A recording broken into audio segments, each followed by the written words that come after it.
वालेकुम वरहमत उल्लाहि वबरकातुह। नाज़रीन किराम, आज की बड़ी दो अहम खबर लेकर आपके सामने हाजिर हुआ हूँ। आपसे गुजारिश है वीडियो को मुकम्मल समाअत फरमाएं और इसको ज़्यादा से ज़्यादा शेयर भी करें। पहली खबर यह है कि होली की वजह से धरना की तारीख बढ़ा दी गई है। अब 17 मार्च को होगा वक्फ बिल के खिलाफ मुस्लिम पर्सनल लॉ बोर्ड का जंतर मंतर पर धरना। इंशाअल्लाह 17 मार्च को होगा। दूसरी खबर यह है, दारुल उलूम देवबंद के कायम मकाम मोहतमिम हजरत मौलाना अब्दुल खालिक मदरासी साहब की अपील, होली के दिन अपने करीब की मसाजिद में अदा करें नमाज जुमा।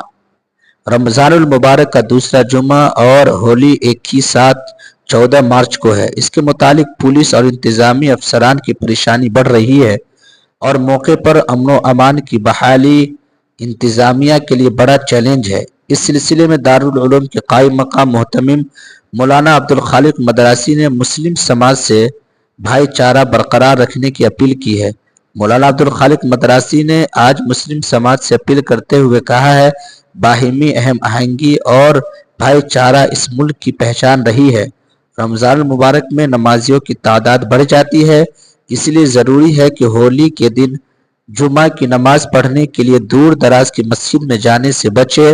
लोग अपने घरों के करीब की मस्जिद में नमाज जुमा की नमाज पढ़े, सड़कों पर बिला ज़रूरत न घूमे और अपने घर जाकर अल्लाह की इबादत करे।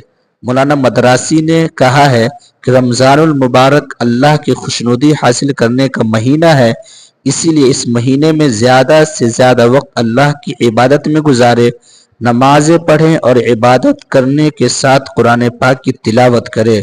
नाज़रीन किराम, इस वीडियो के मुताल्लिक क्या राय रखते हैं हमें कमेंट्स करके ज़रूर बताएं। आपसे गुजारिश है इस वीडियो के ज़्यादा से ज़्यादा शेयर करें।